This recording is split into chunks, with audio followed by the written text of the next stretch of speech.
देखो अम्बा काकी तो वैसे बरस पड़ी कि तुमने दो राम लक्ष्मण जैसे भाइयों में अलग करवा दिया, दोनों को, इस घर की नींव को तोड़ दिया, इस घर के बड़े इंसान को तोड़ दिया, वो घर छोड़ के चला गया। तुम कलेशी हो, ये हो, मानते हूँ कि तुम्हारी दामा ने तुम्हें संस्कार दिए, ये दिए, पर वो घर तोड़ने के लिए दिए। वहां पे नताशा गुस्से में रूम में चली जाती है, रोती है कि मैंने दो भाइयों को अलग कर दिया, घर के बड़े को घर से निकलवा दिया, ये वो। फिर नताशा की परछाई सामने आती है, बोलती है तुम्हें तो खुश होना चाहिए, तुम तो चाहती थी अमरीश भाई साहब का चेहरा धवल के सामने आया, और धवल के सामने आया, धवल अब नफरत भी करता है, इसके लिए अमरीश भाई साहब चले गए। तुम्हें खुश होना चाहिए, मतलब मैं दो भाइयों के बीच में लड़ाई नहीं करवाना चाहती थी, वगैरह वगैरह, ये वो सब कुछ। बोला रहने दो, सिर्फ बोलने के लिए सही है तेरे मुंह से, पर दिल से तो वही दुआ है कि धवल के सामने चेहरा आ गया, तुम्हें खुशी मिल रही है। और अमरीश भाई साहब चले गए, अब तुम अपनी मनमानी भी कर सकती हो। फिर गुस्सा आता तो वो परछाई गायब हो जाती है। फिर सोच रही मैं नीचे जाऊं उससे पहले उसको बेहोश हो जाती है, यानी हेतल के फोन लगाओ, क्योंकि चिराग और भाभी आते हैं। बोले क्या हुआ? बोला धवल गया, उसको एड्रेस मिला है वहां पे, वो शायद मना के लेके आएंगे, आप चिंता मत करो।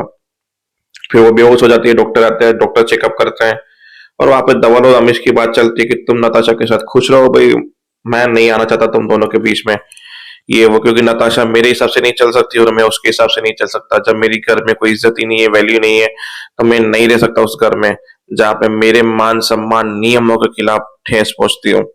कुछ नियम मैंने ही बनाए थे, और उस नियम को मेरी आंखों के सामने मैं तोड़ता हुआ नहीं देख सकता।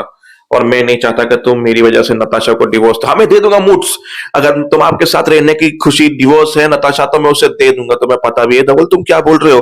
बोला हाँ मूड्स, आपकी खुशी, अगर आप उस घर में नहीं हो तो मैं भी नताशा के साथ खुश नहीं रह सकता। अगर नताशा को डिवोर्स देने से आप घर में वापस आते हो, घर की नींव वापस आती है, घर का मेरा बाप जैसा भाई वापस आता है, तब मुझे मंजूर है डिवोर्स देना। पर आपको एक वादा करना होगा कि आप उसे पंड्या स्टोर लौटा दोगे। वहीं पे मतलब पता नहीं अमरीश भाई के साथ लॉजिक देखने जाओ तो वहां पे पेपर कहाँ से आए?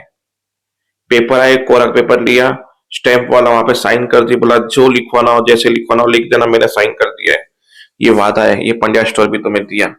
बोला मेरा भी वादा है, पर मैं नताशा को डिवोर्स दूंगा, पर ये बात का भी वादा करना है कि नताशा को पता नहीं चलनी चाहिए कि इस डिवोर्स की कीमत मैंने पंड्या स्टोर से चुकाई है, तो ये पंड्या स्टोर को वापस मिल जाएगा। फिर मूड्स को मना के लेके गया, जहां पे मूड्स खुश होते हुए बोलते हैं मन में अपने, क्या धवल तुमने साबित कर दिया कि लड़की और मेरे बीच में तूने मुझे चुना, I am proud of you मेरे भाई। दोनों घर पहुंचे, खुश हो गए कि अमरीशा आ गया है। तो बोली मेरी तो जान ही निकल गई थी, गले लगी। माँ ने बोला इतना घर का बड़ा हो के तुम ऐसी गलती कैसे कर सकती है? ठीक, तू आ गया, बैठो यहाँ पे, सब लोग बैठे। वहां पे नताशा को पता चला, मूड से आ गया, मूड से धवल ने बात की होगी मना के कि पंड्या स्टोर वापस दे देगी वो। हाई होप ऐसे फिंगर्स किया कि हाँ भाई पंड्या स्टोर मुझे वापस मिल जाएगा, मिल जाएगा। हाय वो पंड्या स्टोर तो मिलेगा, साथ में डिवोर्स के पेपर भी मिलेंगे। एपिसोड वहीं पे खत्म होता है, जहाँ चिराग बाहर निकलता है और बोलता है कि मैं आता हूँ। बोला देख अगर तू अपनी बीबी को ढूंढने जा रहा है, पल्लू पकड़ने जा रहा है, तो काइंड इन्फॉर्मेशन बता दू, वो इस वक्त यहीं पे इसी घर के अंदर है। और वहीं से सीढ़ी से नशा उतरती है, दोनों को देखती है, और एपिसोड खत्म। अब कल एपिसोड में नताशा को डिवोर्स देगा, धवल बोलेगा लो डिवोर्स पेपर, और साथ में पंड्या स्टोर के पेपर के, याद से तुम्हारा पंड्या स्टोर हमें नहीं चाहिए। और नताशा साइन करके उसके मुंह पे पेपर मारेगी, चल निकल साला। तो देखते हैं आने वाले एपिसोड में होता क्या है, तब तक के लिए जय हिंद।